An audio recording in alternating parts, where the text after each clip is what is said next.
Welcome back, everybody. More iRacing action here on the National Racing Network. Kicking off season number 7 for the TNT Shock Series, coming to you from one of the fastest racetracks they will run all season, the Iowa Speedway, where Helio Castroneves holds the track record at a tick over 17 seconds. These guys will not be nearly that quick, but they will be bad fast here tonight. My name is Chris Graham, joined in the booth as always by the Bizzler, Mr. Patrick Byrne. And I'll tell you what, Bizzle, it's good to be back with these guys. One of those deals that you're like, man, you miss running with these guys because the racing is always so good. It is the best oval drivers in the PM18 on iRacing.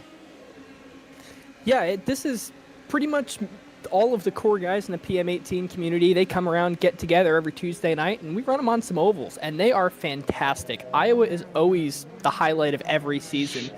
Just like Daytona in the stock cars, we run our biggest race of the year right at the start, and Iowa is always a show. I love the fact that the checkered flag flies and we see guys diving off onto the Legends Oval on the Fred straightaway. That was awesome. Vic Aldrich was your quick time in practice at a 20.9 second lap, but they are going to be nowhere close to that number here in qualifications as we take a look at the weather conditions. 79-degree ambient temperature, 80-degree track temp with a 12-mile-an-hour wind out of the southwest. This is going to be fast, but it is not the fastest that these cars will run all night. We'll pick up, well, let's see. Westshire is not on the racetrack yet. Let's see. James Watson sitting there. There we go. Let's pick up Vic Aldrich.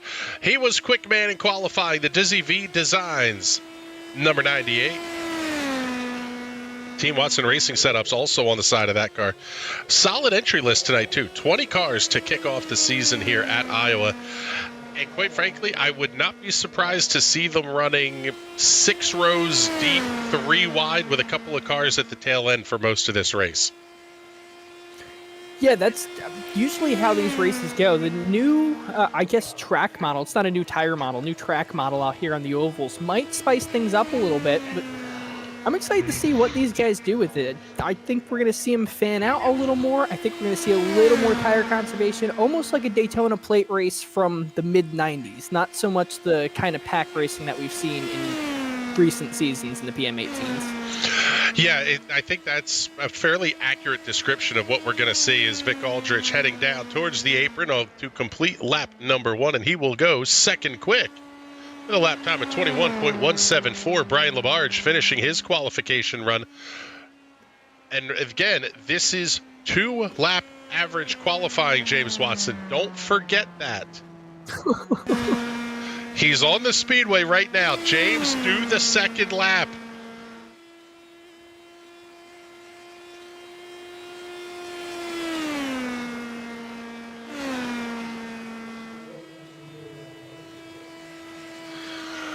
Lap number 1 on the board for James Watson, 21.233 seconds. Westshire has not yet started his qualification run. Chris Kresge moving up to position number 7, 21.229 was his best lap. He is only going to be 83 thousandths back of quick time. You want to find a tenth of a second? How about you go to 10th place Jason Miller as James Watson now moves up into the 7th position, 81 thousandths back of the quick laps. Zhujian Wang, JJ as we're going to call him, making his way off into turn number 1.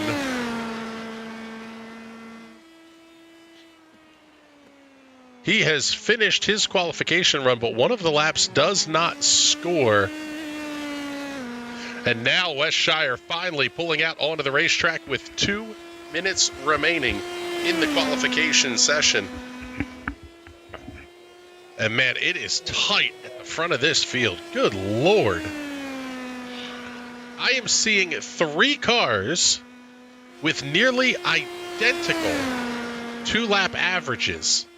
Jason Owens, Alex Teeter, and Vic Aldrich are all showing as 3/100ths of a second back of Brian Labarge's quick time as Westshire gets that Homestead Coffee Roasters number 16 off of turn number 4. Lap number 1 in the books for Shire, and it will be a 21.223 50 minutes is the duration on this one, Bizzle, and that's going to come into play here. If we get a bunch of caution, you can make this a one-stop race. Otherwise, we are going to see some differing strategies in terms of who wants to do what for fuel. Yeah, and the hardest part about this being a timed race is you don't know what the lap distance is. So it's not like you could work backwards and figure out, I need to make my first pit stop 5 laps into this one.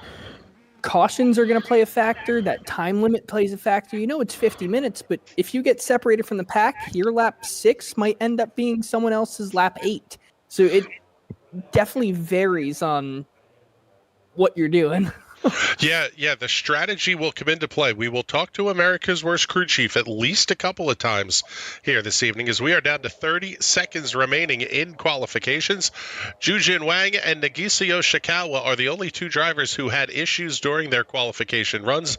They will not score, so they will make up the 10th and final row of the grid here this evening.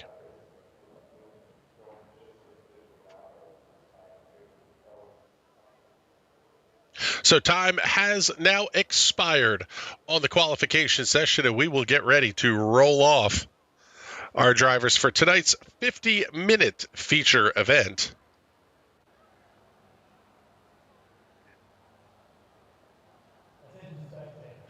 We'll start to see everybody make their appearances on the starting grid.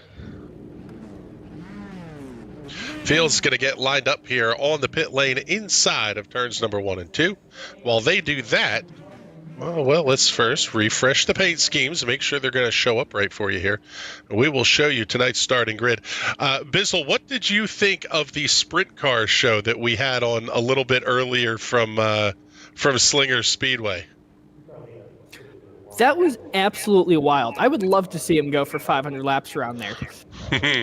I agree with you, and I think we're going to make it happen here in the spring. We were already discussing the need to start getting that promoted and doing that, quite frankly, in the very near future. But we'll talk about that one a little bit more here as we come up, waiting for the final cars to pop out onto the grid. And here is your starting lineup for tonight's race. Brian Labarge in the NASA Meatball starting on the inside of row number 1 with a lap time of 21.157 for the average. Vic Aldrich in what looks to be a corn livery. Those, to me, they look like either like painted Easter eggs or like those Christmas lights.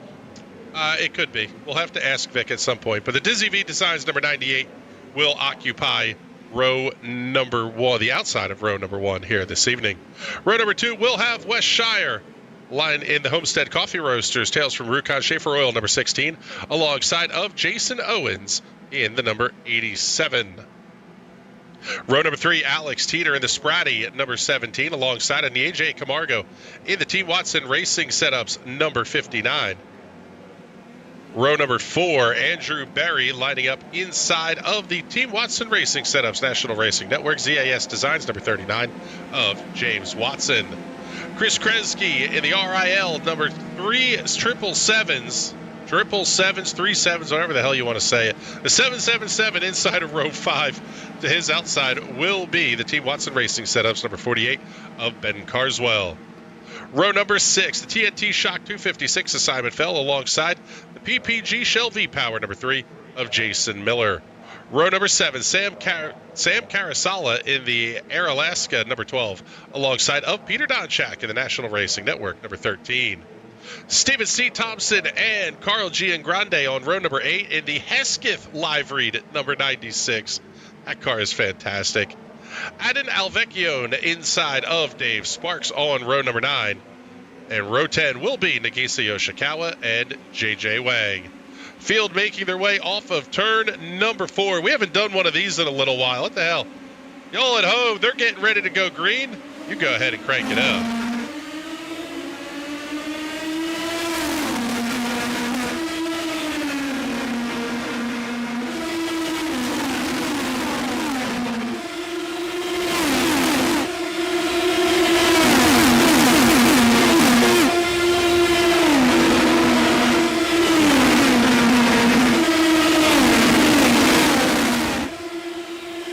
Holy crap, these guys are flying around here already.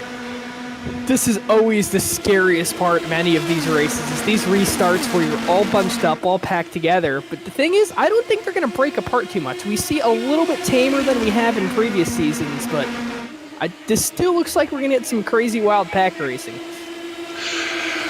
Yeah, Westshire battling with Vic Aldrich back there for the second position. It's actually going to be Aldrich, Owens, Camargo, Watson, Teeter. Everybody all stacked up here as Westshire way down onto the apron. Westshire is hitting pit lane.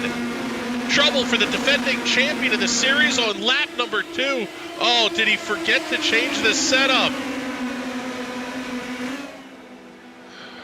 Westshire on the pit lane. And I don't believe we have a lucky dog here in TNT, so unless he makes some crazy strategy calls, that might be race over not even 2 minutes in. You know what? We saw a similar start to this season as we saw to the end of last season. James Watson entering that race with a shot at the championship, and it all went away. Lap 1, turn 1. Westshire back out on the racetrack, a 7.1 second stop. Ooh. Actually, new for this season, the lucky dog is enabled. So Westshire being only 1 lap down, it's not race over for him. Yeah, I'm seeing him only 32.8 seconds back, which, well, it's less than 2 laps. That's the big key for Westshire. Now, the pack is going to catch him, but he will do everything in his power to stay up front. And quite frankly, this is something we've talked about in the past. Just because you're a lap down does not mean you have to get out of the way. You are allowed to race for your spot on the lead lap.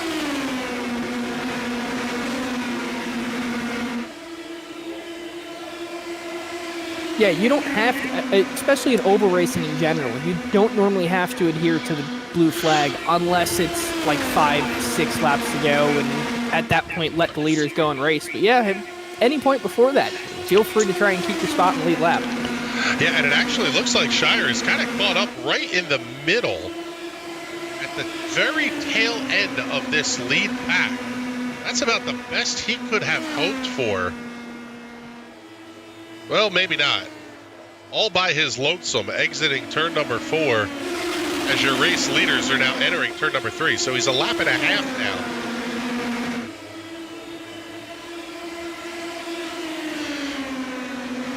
I mean, I'm not going to go Rick Allen here 10 laps into a 12 race season. There could be implications. That's big for Shire here early on in the season. Yeah, but I think we saw this last season where he wasn't at the top through the first 5-6 races. Pretty much to the end, it was all Watson on top right up until that first lap of the last race.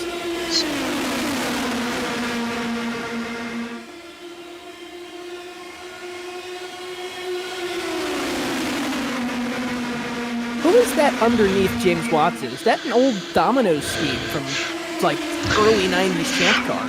It is not an old Domino's scheme. Oh, we got carnage. We've got the big one going on here. Caution flag is out for the first time here tonight. And oh man, we have a bunch of cars involved in this one here. Alex Teeter looks like he is involved. Let's take a look here at the NRN replay.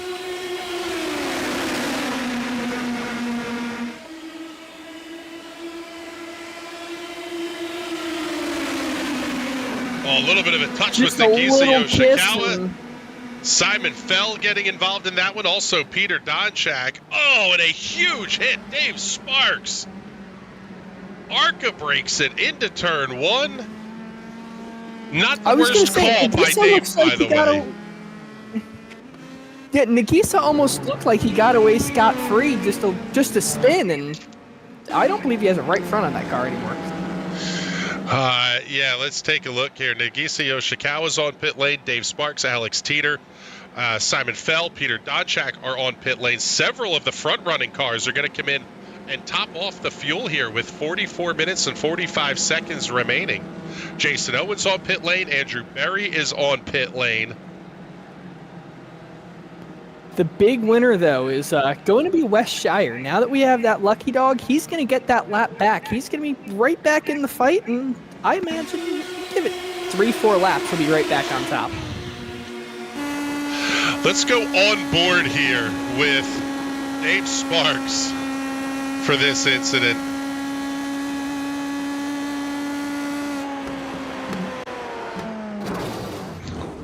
Got on the brakes a little bit late, but I'll tell you what, like I said, I don't disagree with the call. The cars should have been sliding towards the bottom. Unfortunately for Dave, not quite the way things worked out there.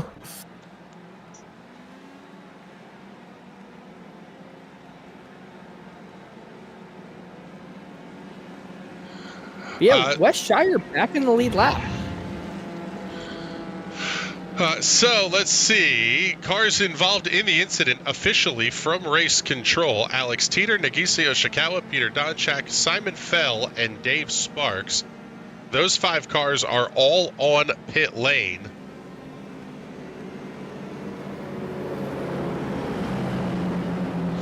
Now, what's interesting is that if you go back to when we were calling the races for the Sim Racers Club, they would have a penalty points system where you would have to claim the caution and kind of take the penalty in race, or you would have penalty points assessed after the season.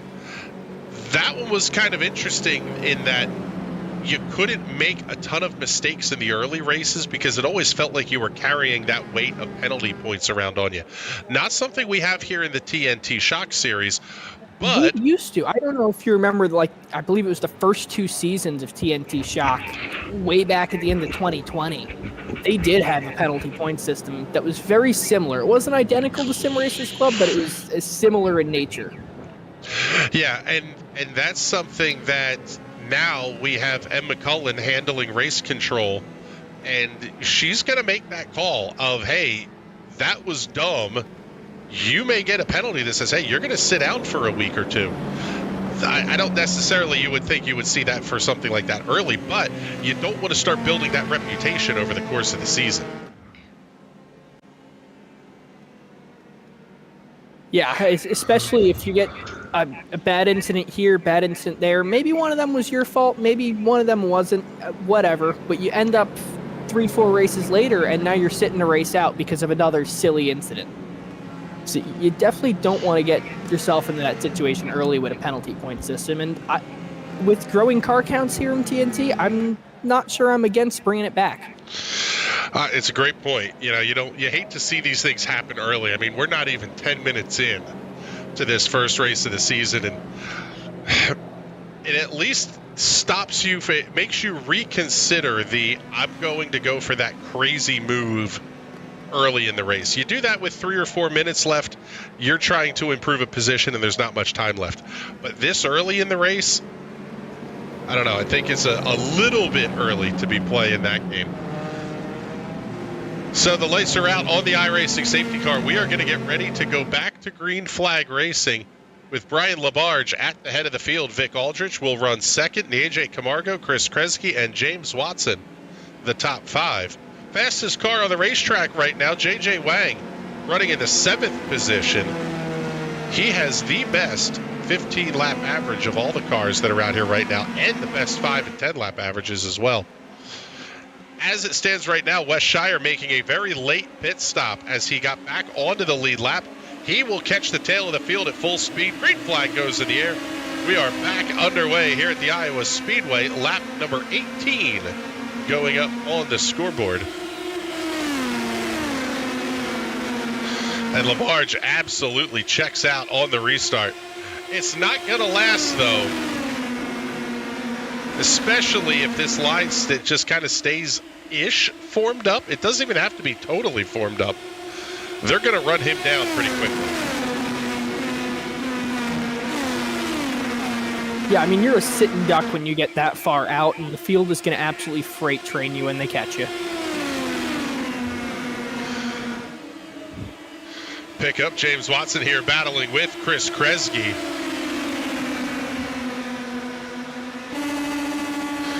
Let's go on board here with Watson.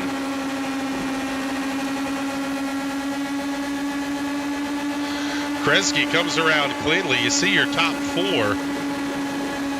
Not even really checking out a little bit here. The leader, Brian Labarge, will be under attack shortly, but it's only Jason Miller that's hanging out here with this lead pack. Second group, you wonder if there isn't a little bit of fuel strategy going on here. Trying to do every little bit possible. I don't think you can make this a one-stop race from here, but if you get Not another from caution here, or no. two. You still have most of the race left to go.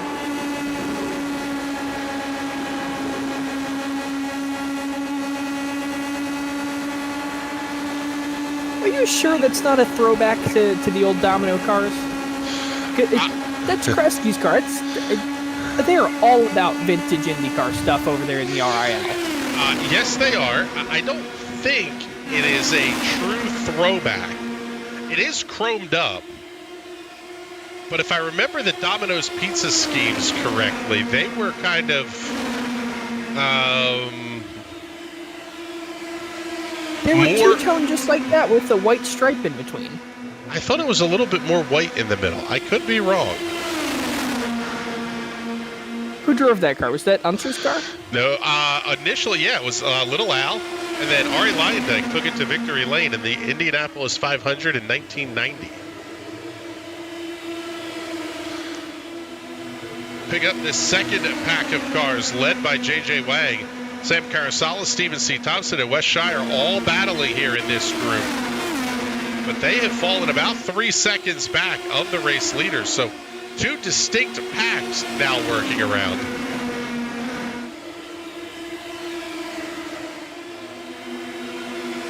Dave Sparks checking in the comments saying, yep, I was caught checking rear view and paying enough attention forward. Gambled and went high.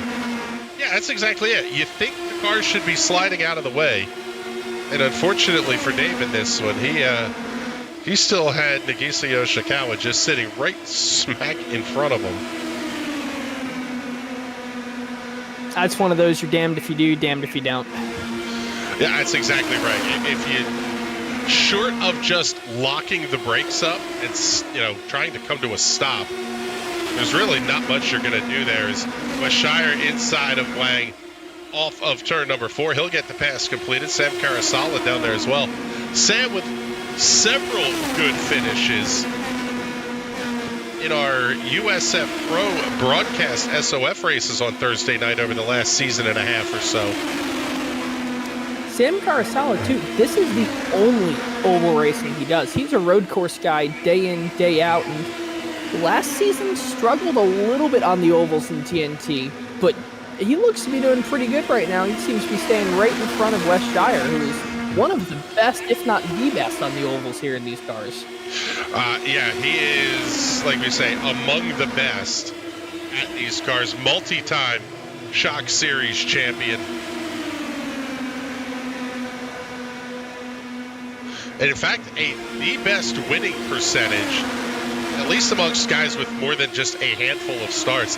He actually has a better winning percentage than Oisin Walsh does, which is pretty crazy. Oisin won damn near every race the first season.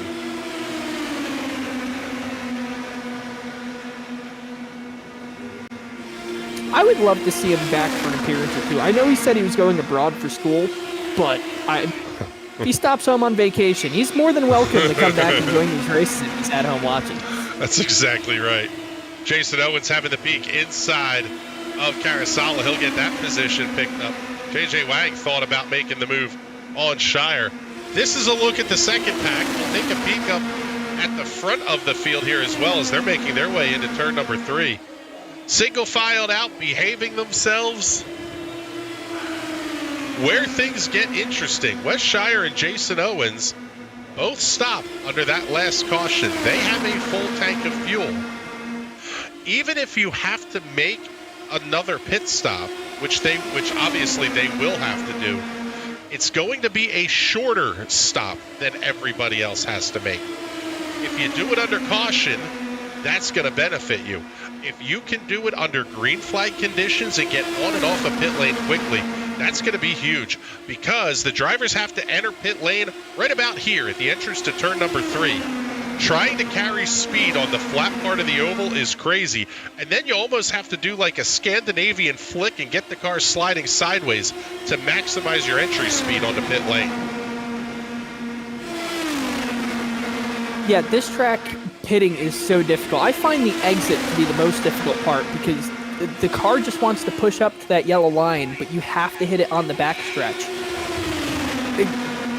Depending on where you hit it in the backstretch, hit the backstretch too early, you're still in banking transition, the car just spins around on you. It is so difficult to get off pit lane here. It doesn't even look that hard. It's deceptively difficult. Now, we're not quite to the window, I don't think yet, where you can make this a one-stopper from here. Drivers still have plenty of fuel, but I would tend to think you kind of have to get closer to that 25-minute mark. I would think in between 23 and 28 minutes remaining is going to be our big fuel window. Everyone's going to just make it a one-stop race, hit right around halfway. I would tend to think that's the most likely course of action.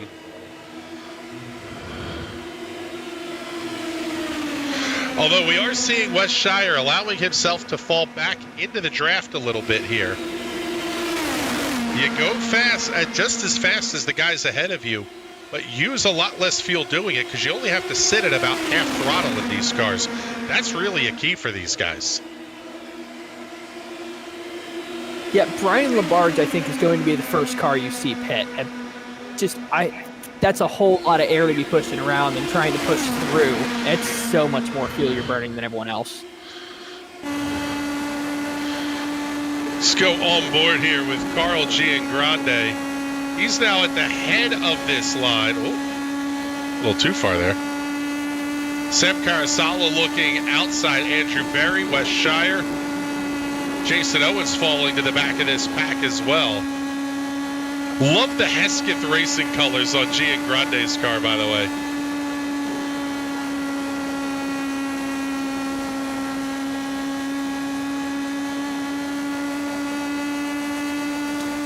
Makes me regret not buying the Hesketh James Hunt diecast they had there at Daytona. Yes, the Rolex 24 was certainly an adventure, but some really, really cool stuff down in the infield midway. Lots of several diecast vendors, a lot of the teams having stuff up. The Rolex 24 is definitely I'm going to say a show. It's an event that you want to get out to. It's definitely a bucket list thing.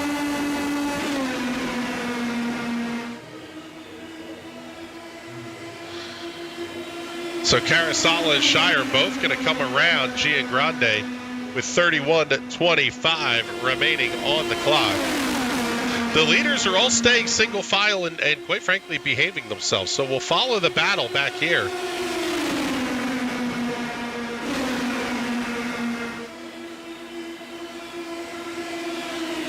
Also of note, the apron in the race is considered out of bounds. The word from race control and McCullen was, you had better have been pushed there. Otherwise, you were at the minimum going to get a talking to. So what we will not see is off of turn 4, somebody diving for that flat part of the racetrack. And as a leader, that's big because you know you have that boundary line to your inside. Hug the yellow line, you're going to be able to at least take the shortest way, if not necessarily the fastest. Yeah, and I really like that here at Iowa. Iowa's like the Daytona or Talladega for the Cup cars here with these machines. I can see going below the yellow line at some of the other ovals we go to, some of the shorter tracks, the flatter tracks, but here they're going so fast, they're in such a tight pack, and it's so easy to wreck the car over that line that you're going to take out half the field if you do it. Yeah, and it's also a hard transition, too. There is a lot of banking to the front stretch here at Iowa. So it's almost like trying to take the apron in like Rockingham or something. You kind of just can't do it. Like, looking at the schedule, I think the only track you'd even want to go below that line is going to be Southern National. Possibly, which, by the way, Southern National in these cars is going to be insane. Either that, March 12th, the New Hampshire Roval. Obviously, we're going to go below the line at the Roval. It cut in half from one of the corners. And maybe IRP, but IRP seemed to be a Highline track for the last, I don't know how many years. Well, it's always sort of been a Highline dependent racetrack, but what it does have is the ability to throw the really cool looking slide jobs that we've seen Jeffrey Stanton throw. Or if you're able to get your right side tires on the line at the bottom, that transition between apron and racetrack, if you could get your tires hooked on that, you could use that to build a ton of speed. It's just so dangerous to try and pull off.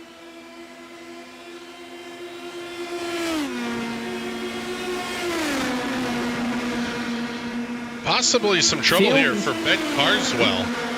They're starting to catch up to Carswell. I'm not sure if he's gotten in trouble as much as just fell off the draft. And obviously, if you're not in the draft, you're going 10 miles an hour slower than everyone else. Well, he did have a 4X after contact with J.J. Wang. That was right on the restart.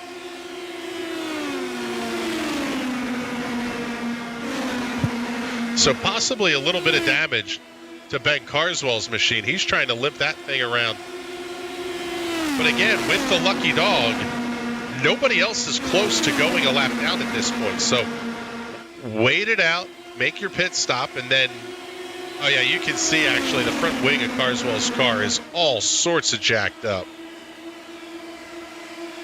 You know, that might help him at some of the shorter ovals. It seems like it's pointed up, giving a little more front downforce, but you want none here. And he's got the barge! The whole lead pack is in the wall! The entire lead pack is wrecked! Oh my goodness! I can't believe what I just saw. Brian LaBarge is wrecked. Chris Kresge was involved. Oh my goodness. Right just shy of the halfway point, and we have a mess on the front off of turn 2, I should say. Well, the good news is the pit window's open now. Yeah.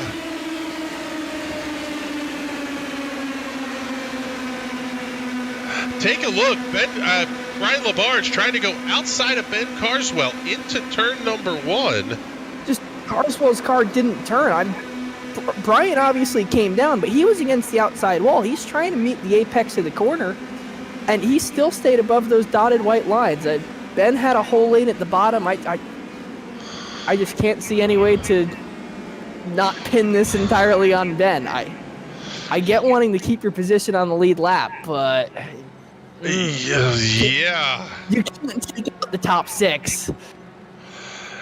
All of the leaders were involved. Everybody is on pit lane, but now no idea who is going to be able. Oh, and James Watson missed the pit box. He finally gets the car in, but we'll see who's going to win the race off of pit lane, as Chris Kresge is done.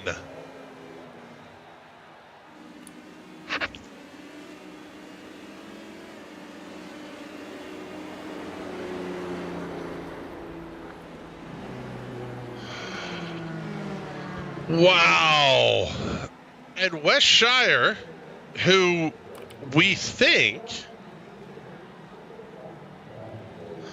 missed the setup change at the start of this race and was a lap down, has made it all up and is now your race leader before the halfway point. Are we able to get an in-car of Ben's car? We can.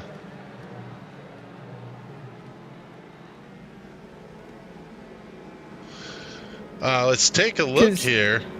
Race control letting us know Brian told Ben to stay low as the leaders were coming by. Well, here it is. We're on board with Ben Carswell. So coming out of 4, the leaders are going to be right behind him here. Right here is where Brian goes to the high side.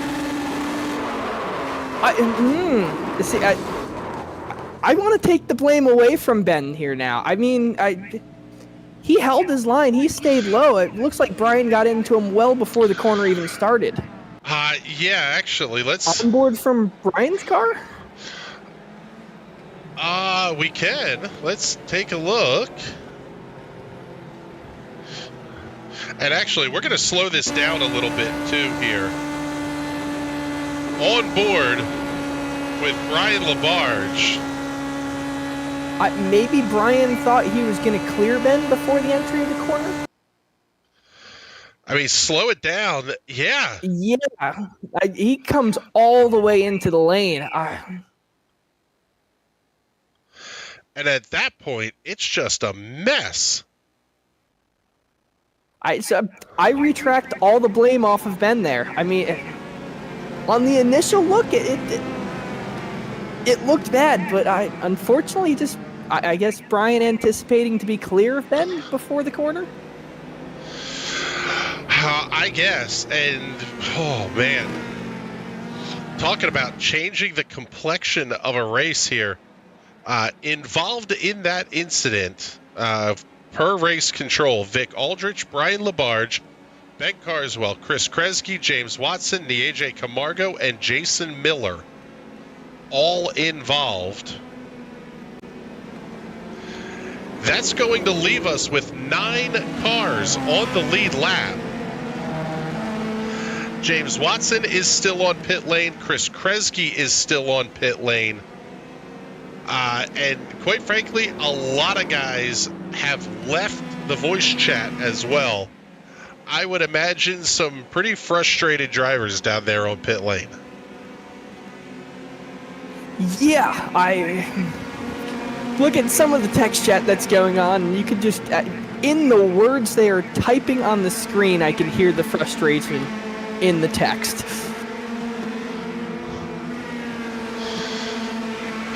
Yeah, frustrated is probably an understatement.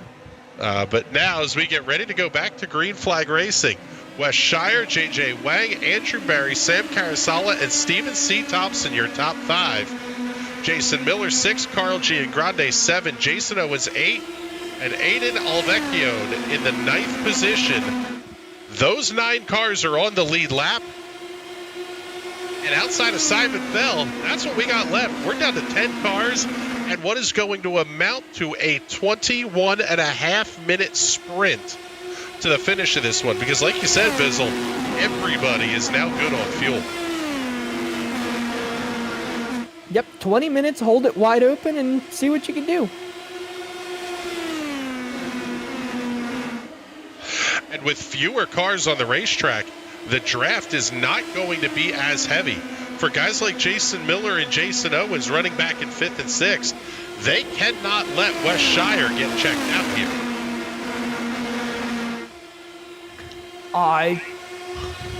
As long as they can keep close to JJ, I think they'll be all right. But JJ is now chasing down Wes, and they have almost a second gap between Carasala and Berry. Yeah, and you look back to Jason Owens in the 6th position. He's got a ways to go here. He's going to have Stephen C. Thompson, who did win a race last season, helping him with the draft. But man, the deeper you get in this pack, the more you're kind of just like, guys, you have to get in line here.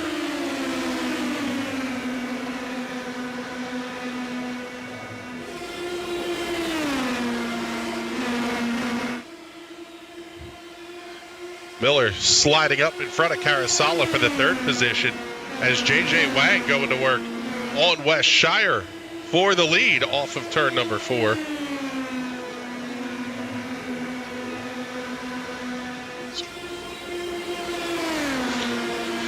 And now this is where you kind of have to have the thought of, are any of those drivers that were involved able to get the cars repaired?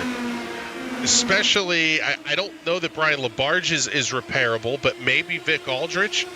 If Vic's able to get back on the racetrack, he can at least, but all he has to do is turn a lap or 2, and he can be up inside the top 10.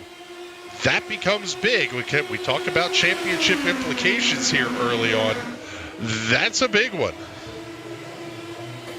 Yeah, but on the plus side for Watson, he's only going to finish 10th here. It's not an end-of-the-world finish. It's not like he's finishing all the way at the very back of the pack.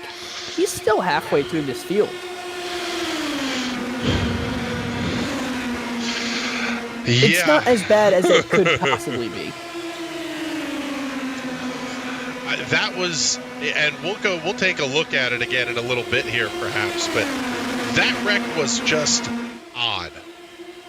That was one where it seemed like the initial contact was made and just everybody went up to the wall. It was almost like the All-Star race at Charlotte the one year when it started raining in turn 1, or at Daytona when it started raining in turn 1 and NASCAR just didn't throw the yellow. It just like everybody went to the wall. I would be okay here in the TNT series if we gave everyone a fast repair. Can't use it unless race control says, hey, we've just taken out 8 cars in the field. You all can go to your backup car. Well, we did discuss the implementation possibly of a red flag policy that some leagues have used. The problem with doing that here is the race is still on a time clock. Yeah, you can't stop the clock. There is no way to theoretically stop the clock like you might see in an IMSA race or something like that. So if you were to red flag the race, doesn't stop the clock for red flags. Correct. So it's one of those deals that if you were to do that, it would have to be a very, very quick red flag procedure. Man, things are starting to spice up here at the front. Jason Miller moving himself up into the front of the line. J.J. Wang making the move now down to the inside. They're just going to trade crossovers at each end of the speedway. Sam Carasala inside of West Shire off at turn number 2. Don't think he's going to have the pass sort of-ish completed. And a lot of great drive into the corner, though, by Carasala that time. Trying to pick off Jason Miller as well. And at the line, he does it. Call it a blue light special. 2 for 1 that time for Sam Carasala to put himself up into position number 2.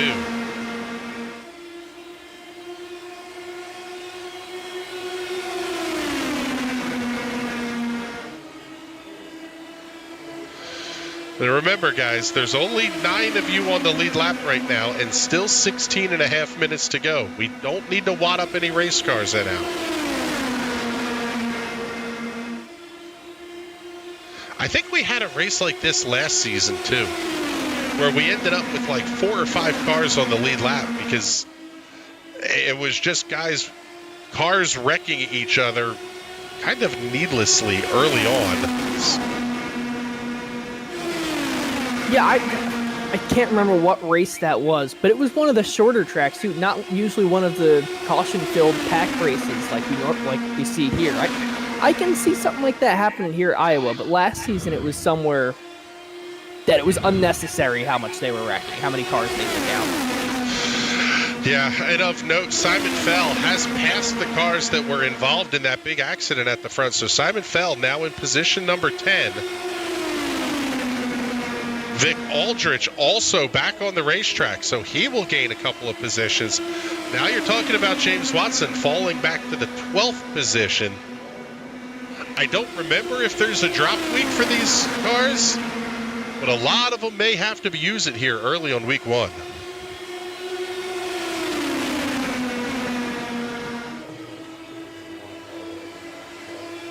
I mean, you got to use it at some point. I don't know. I try and stay very optimistic with these long races and long seasons. You can't put yourself in a hole in the first race.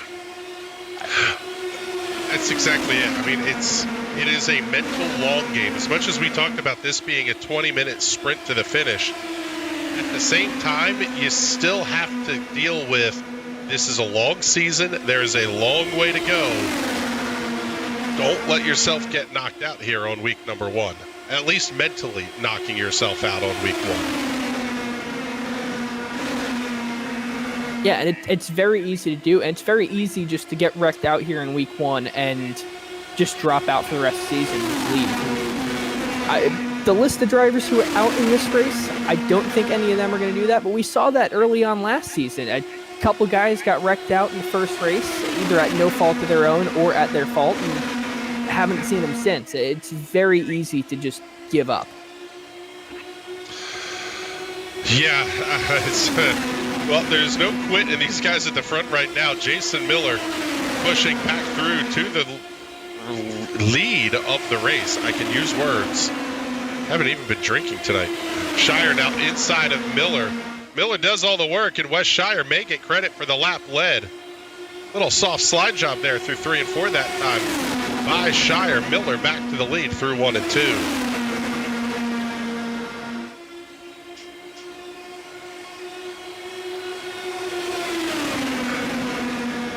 Now let's take a look here. We'll go on board with Jason Owens. There's the 96 of Carl Giangrande right behind Stephen C. Thompson, Andrew Berry in that one as well. But if we swing the camera around forward, Owens is going to have a great view of the battle here at the front. At what point, if you're Jason Owens, do you feel like you have to start to make the move? And he may be doing it already with Wes Shire down to his inside.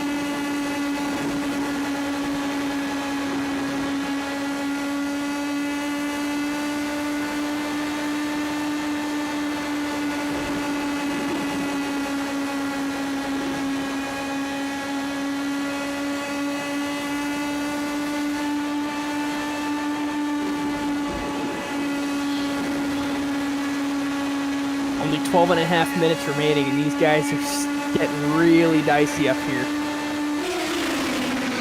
Yeah, it's like I said, I don't know if you're Jason Owens. When do you feel like you have to make the move? It's not now, obviously. It may not even be with, 3, 4, 5 minutes left. But I don't know that you want to chance it to being down to the last 90 seconds. We don't have a green-white checker.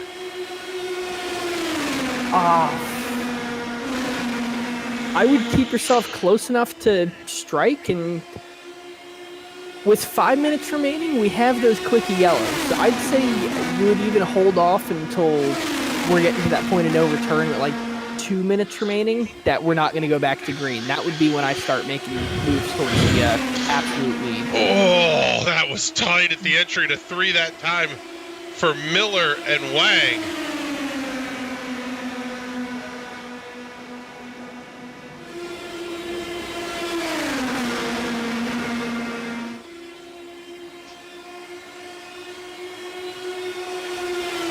It's still going to be very tight between these two. Yeah, now we talked about him. Jason Owens making his move up on the high side of the racetrack. And what's going to be interesting to talk to our podium finishers after the race is how much does the dynamic track affect what they've done? Because if we take a look at the weather conditions, it's still sitting at about 79-degree track temperature. It's not super hot, but with the amount of rubber that is being laid down by these cars is going to change the grip level of the individual lines the more they fan themselves out.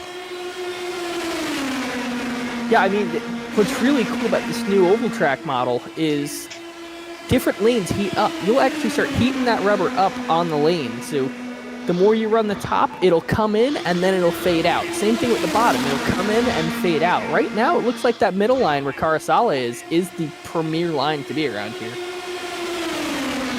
Yeah, Karasala able to carry a ton of speed off the corner. And just with the shape of the racing surface, kind of forces the guy on the outside to lift ever so slightly. Oh, the pin! They touch going into one.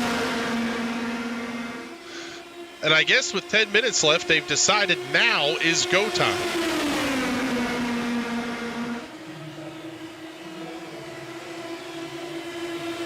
I always found that to be the hard part. When I was running the Shock series, you're driving the car, you're turning a lot of laps, you look at the clock and you go, God, there's still 10 minutes left. And then you go, oh my God, there's only 10 minutes left. I gotta go. And it feels like whatever position you're in, you have to make the move. And the reality is it's just not time for that yet. What's funny is some of those guys right here have either or mindset. So this is the fun, really fun point of these TNT races where you kind of see a shift of now a new set of 3 guys are in the lead. 5 minutes from now, you're going to have a different leader. Sam Carasala is not going to be leading with 5 laps to go. It could be any one of those 7 drivers behind him. Yeah, as it sits right now, the guys in 3rd and 4th are the only ones that have not led a lap. Jason Owens and Andrew Berry. Owens runs 3rd in the kind of red and silver car on the outside lane. Andrew Berry in the green and silver machine down on the inside. He's the other driver that has not led a lap yet. Oh, man, that is so tight. Possibly up into the outside wall for Carl Giangrande. Through 1 and 2 that time. But that may put him in the catbird seat, quite frankly. If these guys do something dumb late in this race, I mean, we saw it. The top 5 wrecked. Everybody else that was behind them was in good shape, and they were about 6 seconds back when that incident occurred.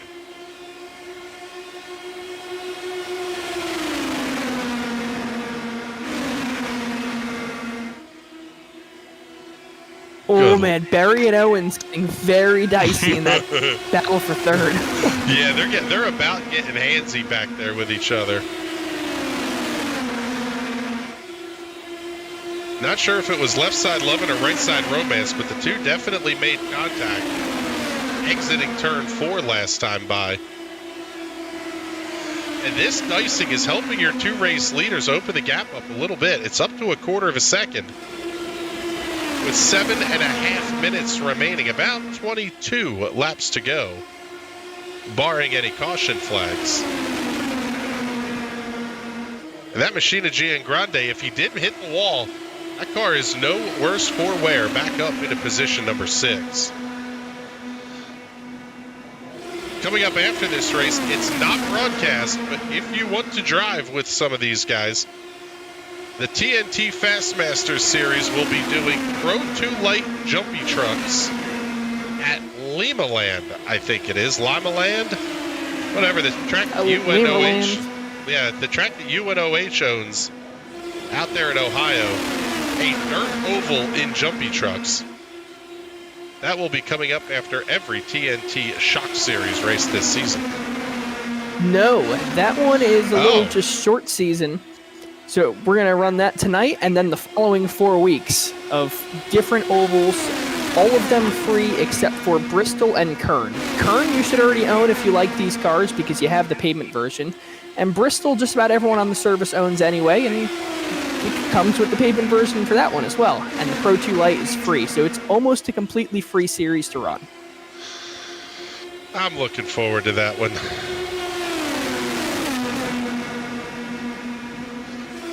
Man, it seemed like as soon as these guys started, this pack started to catch the 2 leaders, they got back to fighting again, and they're just letting this gap open back up. It's now up to nearly half a second from Sam Carasala back to Wes Shire, who runs in 3rd. And now it's starting to feel like the intensity is going to pick up here. 5 and change minutes remaining. Even with a quickie yellow, you're still only going to be down to a minute or 2 left, just with how slow the pace laps are here.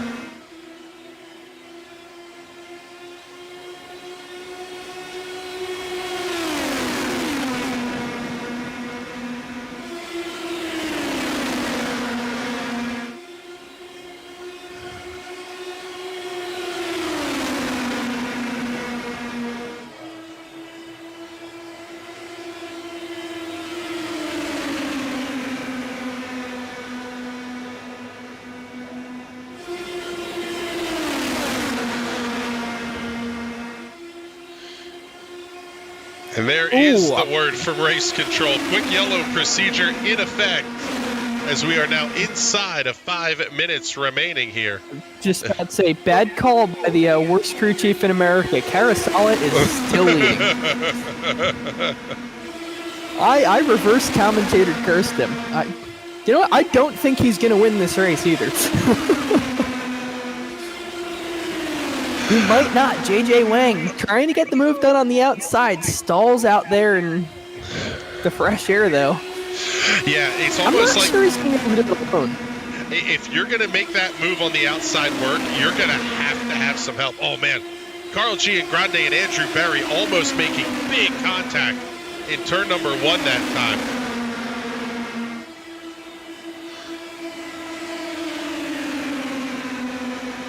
And I would think all of these drivers use the set of tires available to them at the pit stop. So they've only got 54 or 55 laps on the set of tires. But this may be the point in the race where they start to fall off that cliff ever so slightly. Jason Miller now going to work on JJ Wang for the battle for second. And I don't know that that's what Sam Carasala wants to see, because one car will get swallowed up by a pack, even if they are running side by side.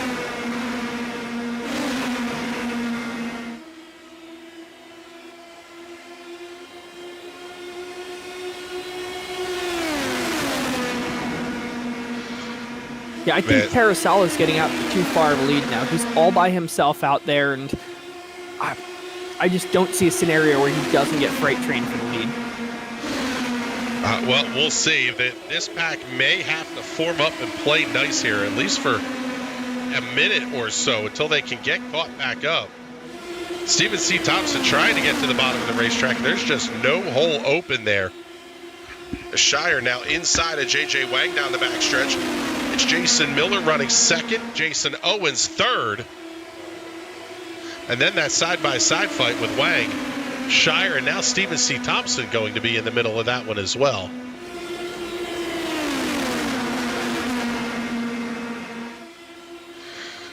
And Jason Miller is starting to eat into that lead. It's down to a third of a second. Jason Owens peeks out ever so slightly, gets a little bit of air on that right front wing. That's what's going to help the car turn, really arcing the corners as well. Trying to keep up as much momentum as possible. And cue the Jaws theme, because now it's Owens and Shire both chasing after Miller. Oh, and Owens has to swing wide. He almost ran Miller over in 4.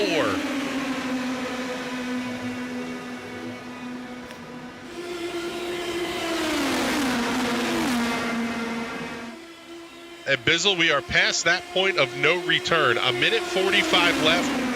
A caution at any point forward likely would end the race. If you the guys in chase mode, it's time to go. Yep, keep your foot to the floor and don't lift off for anything. Oh, what a move by Miller, blocking off the run by Shire. Tucks himself back in the Carasala's draft, going to try and get another run built up in the turn 1. Owens with a huge move to the outside. Yeah, Owens is really arcing those corners, trying to keep the momentum up. Shire to the inside of Miller. Man, that move by Owens builds so much speed down the back straightaway. These guys keep fighting like this. I'm not sure any of them are going to catch Carasala. Yeah, it's a great point. They're going to have, like I said, they're going to have to stay in line at least a little bit here. I mean, the gap is only a quarter of a second, which quite frankly is a missed line by Carasala. But he has been spot perfect over the last 2 minutes or so. We're down to 30 seconds and about 2 laps to go.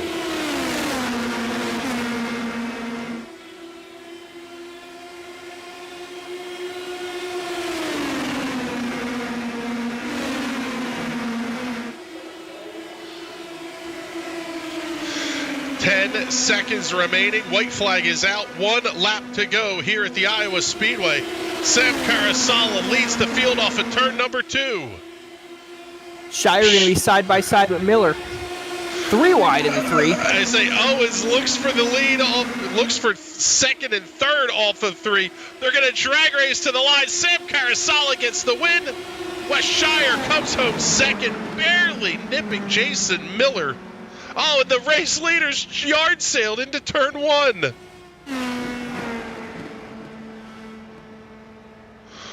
What happened there?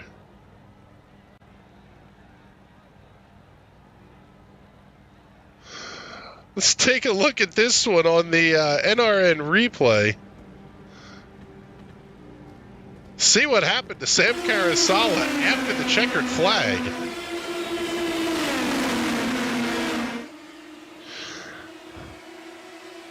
An incredible battle for second. Oh, Sam wadded him up himself. That's awesome. Just having fun out there. Yeah, that's beautiful. Things you love to see. Guys having fun after 50 minutes of racing. But now as we go back to the live look here, before we get to our victory lane interviews, let's first to show you the race results. Sam Carasala, Wes Shire, and Jason Miller will be your podium finishers tonight. Jason Owens and J.J. Wang round out the top 5. 6 through 10, Andrew Berry, Stephen C. Thompson, Carl G. Grande, and Aiden Alvecchione in the 9th position. Those are the 9 cars on the lead lap. Simon Fell coming home in the 10th position, 17 laps behind the race winner. Chris Kresge, James Watson, Vic Aldrich, Nieje Camargo, and Brian Labarge back through the 15th position. 16 through 20, Ben Carswell, Peter Donchak, Alex Teeter, Dave Sparks, and Nagisa Yoshikawa. 121 laps in the books for this one here tonight in what was an interesting show, that's for sure. Let's drag up our podium finishers here so we can get ready for some victory lane interviews. And we will start those interviews with our 3rd place finisher tonight, Mr. Jason Miller. And man, I'll tell you what, Jason, the car looked good tonight, but it was interesting to see how you guys battled after the wreck that took the leaders out. Talk us through the race and kind of where your thought process went throughout the evening.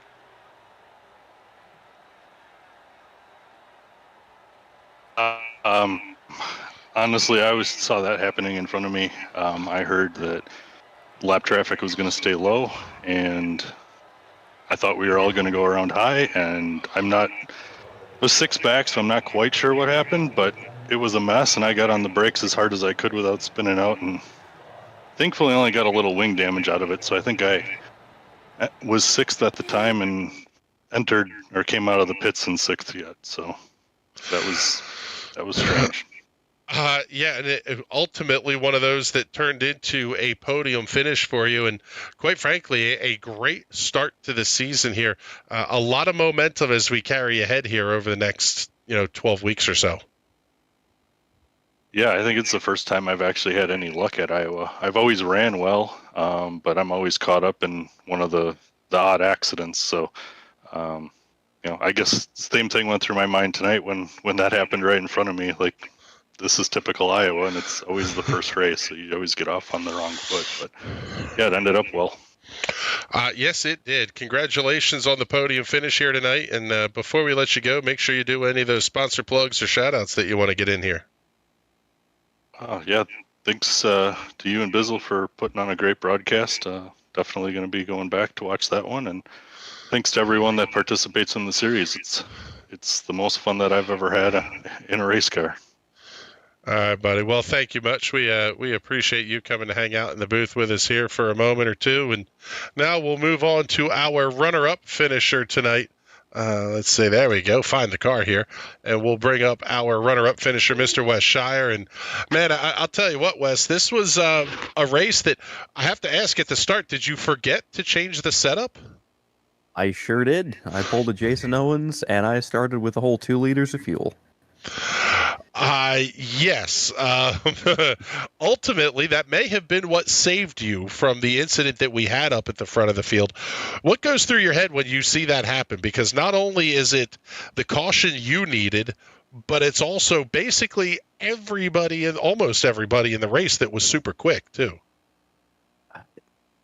As somebody who wants to win, I see that and go, all right, I got a chance now. As the organizer of the series, a bit disappointed. I would have liked to have seen, 15 cars battling for the win rather than 7 or 8 of us, but it is what it is. I mean, it's a pack race. One mistake anywhere, particularly at the front of any group, be it first through fifth or 7th through 12th or 17th through 20th. I mean, it's tough. Like one mistake and everybody's dead.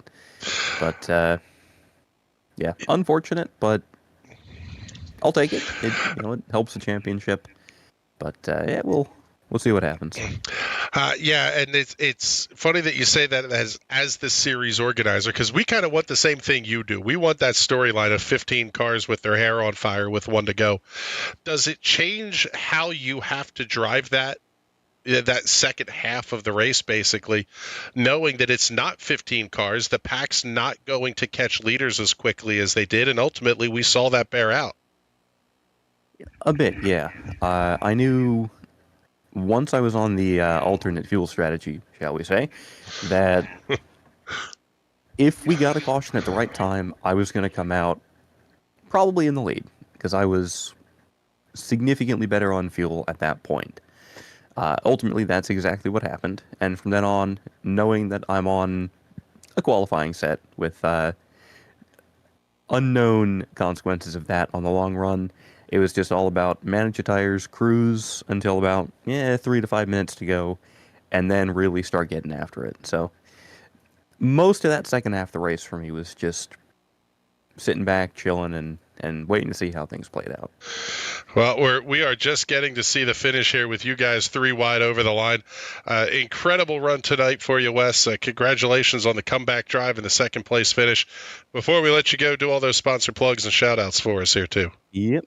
As always, got to thank you for the fantastic broadcast. Been at it quite a few years with us now and looking forward to more.